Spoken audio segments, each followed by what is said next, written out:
All right, so welcome back for another deep dive. Yeah. This time, we're going to be looking at Penn State football. Oh, boy. Specifically, Yeah. that just absolutely crushing loss against Ohio State last week. Yeah, brutal. We've got a lot of sources to sift through with this one. Okay. We've got the post-game press conference with James Franklin. All right. We've got some pretty scathing articles from various sports outlets. Okay. And even some, some fan reactions from message boards and stuff like that. Oh, spicy. Yeah. Penn State fans are not known for holding back. Right.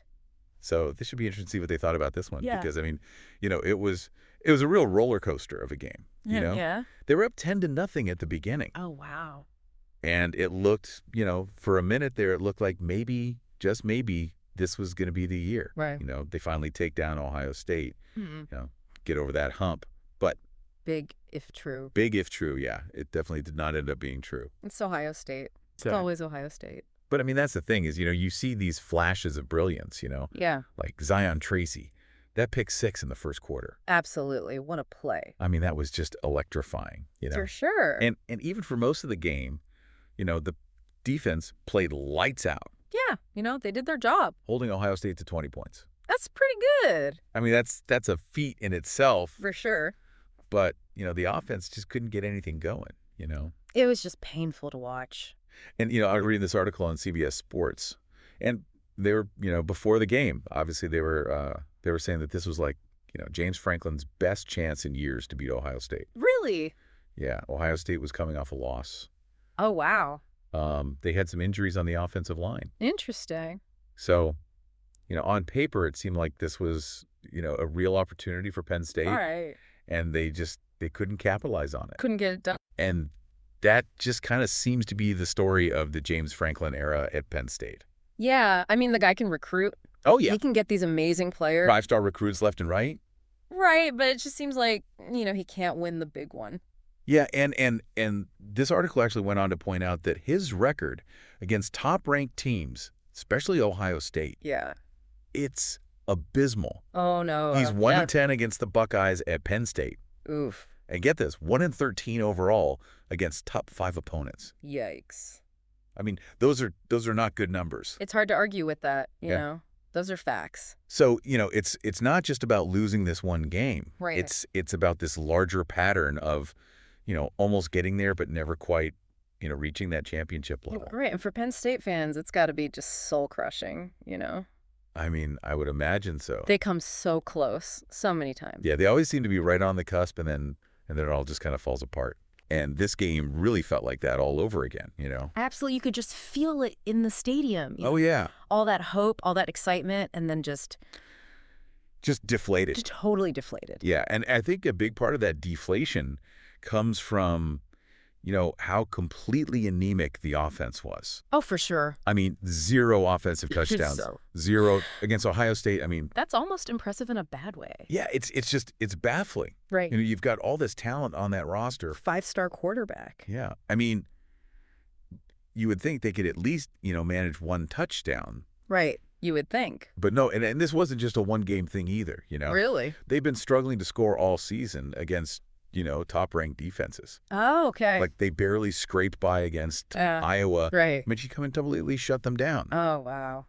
So, this is definitely a trend. So what's going on there? Well, I mean, that's the million-dollar question, isn't it? And to answer that, I think we need to start by taking a closer look at the quarterback, Drew Allar. Okay, the 5-star guy, right. Yeah. I mean, coming into the season, everyone was, hyping him up as the next big thing. He was supposed to be the savior. Yeah, but, he had a pretty rough game against Ohio State. No touchdowns. No touchdowns, and he threw an interception. Not great. Not great, and, there were definitely moments where it looked like he was just overwhelmed by the moment. Yeah, I mean, Ohio State's defense, it's no joke. Oh, yeah, for sure. But still, Yeah.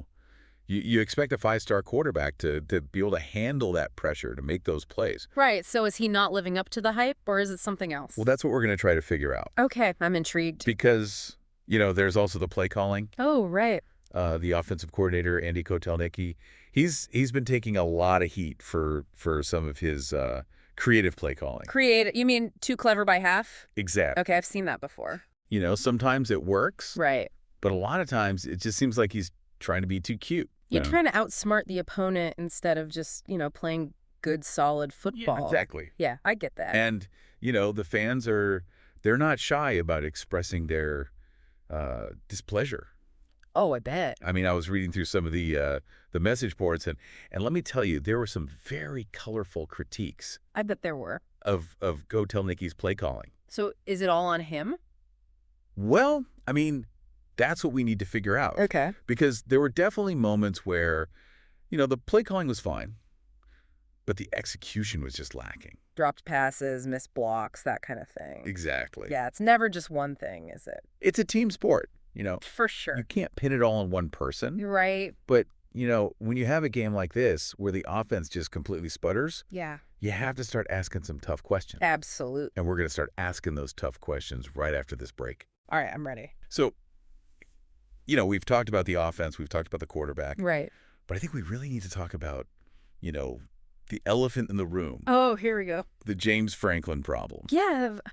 I mean, this loss, it's not just a loss, It's like another chapter in this ongoing saga. Yeah, it's the same story every year, Yeah. Penn State gets everyone's hopes up. Right. They look good. They They have the talent. have the talent. The hype is real. And then they play a top team, Yeah. and they just crumble. It's like clockwork. It's like clockwork. Yeah. It's got to be brutal for the fans. I mean, I can't even imagine. It's like they're stuck in this perpetual cycle of almost but not quite. Yeah. Always the bridesmaid, never the bride. Ouch. And, speaking of James Franklin, did you see his post-game press conference? Oh, yeah. That was something. I mean, the guy was barely holding it together. Right. Like he was one question away from just losing it.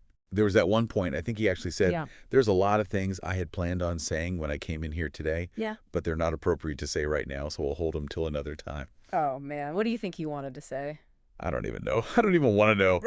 But you could just feel the pressure, Yeah, like the weight of the world is on his shoulders. And I think, that pressure, it just kind of boiled over in that exchange he had with that fan. Oh, the one that got caught on camera. Yeah. Yeah, what was that about?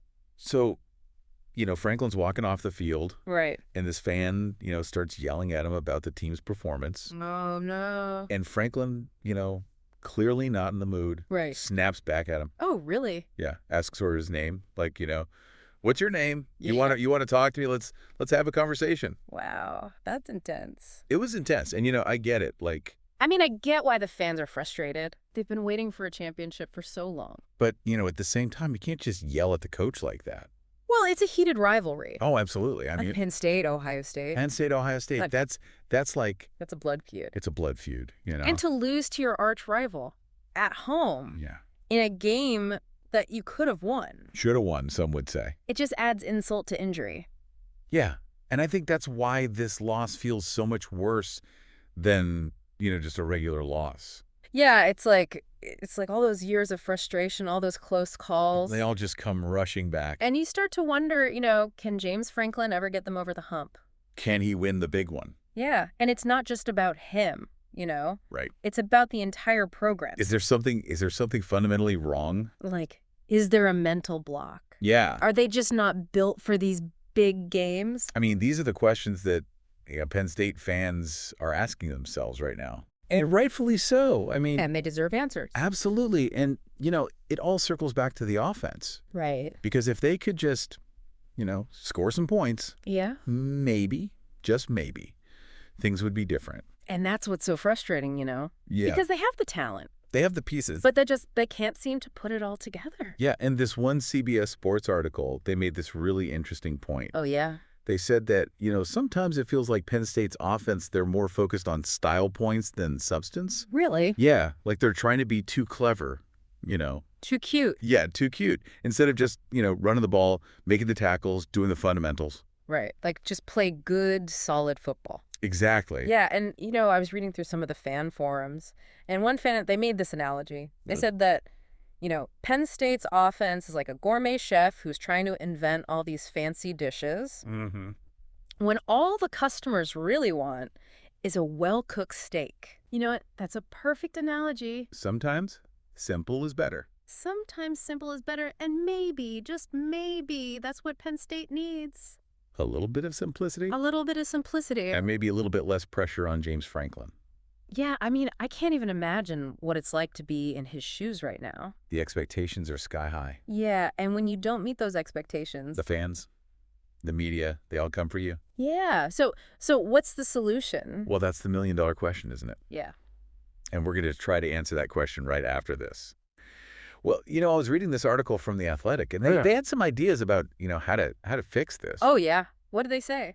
Well, they're not saying they need to fire Franklin or, completely overhaul the offense. Okay. But, they are saying they need to make some adjustments. Adjustments, okay. Some key adjustments. Like what? Well, for one, they gotta address the offensive line. Oh, yeah, they were getting manhandled. They were. They were not protecting Alar. Right. They weren't opening up holes for the running back. Yeah, you can't win games like that. You can't. And, there was that one play, I think it was third quarter, 4th and 1. Okay. They tried to run it up the middle and just nothing doing. Stuffed at the line. And that's just a lack of execution. Yeah. I don't even think the play calling was bad on that one. Right. But the offensive line just couldn't get any push. Right. And, sometimes it's coaching, sometimes it's player development, sometimes you just need, better players. Sometimes you just need better players. Yeah. And another thing that this article talked about was maybe Kotelnicki needs to simplify the play calling a little bit. Oh, okay. So less of the trick plays, the razzle-dazzle. Exactly. Maybe just focus on running the ball effectively. Establish the run. Control the clock. Yep. Keep Lavers in manageable situations and just let the talent take over. Yeah. I mean, sometimes you got to trust your players. You got to trust your players. And, I think sometimes you were talking about that analogy with the gourmet chef. Right. The steak. Yeah. Maybe Penn State just needs to, focus on cooking a really good steak. Instead of trying to reinvent the wheel every play. Exactly. Sometimes simple is better. Absolutely. And, I also think, and this is just my opinion. Sure. But I think maybe James Franklin needs a little bit of a break. A break. Yeah, the fans, the media, they're all over him. Oh, yeah, they're ruthless. And I think that pressure, it has to be taking a toll. Yeah, I mean, I wouldn't want to be in his shoes. So, maybe if we all just, give him a little bit of space. Let him do his job. Maybe that'll help him, get back to what made him successful in the first place. Right. I mean, he didn't get to this point by being a bad coach. Exactly. He's obviously doing something right. Right. So maybe he just needs a little bit of, a chance to breathe. A chance to breathe, yeah. And so I guess the big question is, can Penn State learn from this loss? Yeah. Can they make the necessary adjustments? To finally get over that hump. To finally beat Ohio State. To finally win a championship. I mean, that's the goal. That's the dream. And, it's a dream that's shared by, millions of Penn State fans. Absolutely. So, we wish them luck. We do. We'll be watching closely. And, we want to hear from you. Yeah. Our listeners, what do you think? What's the solution? Can Penn State fix this? Can they get to the championship? Let us know in the comments. Thanks for listening. And keep diving deep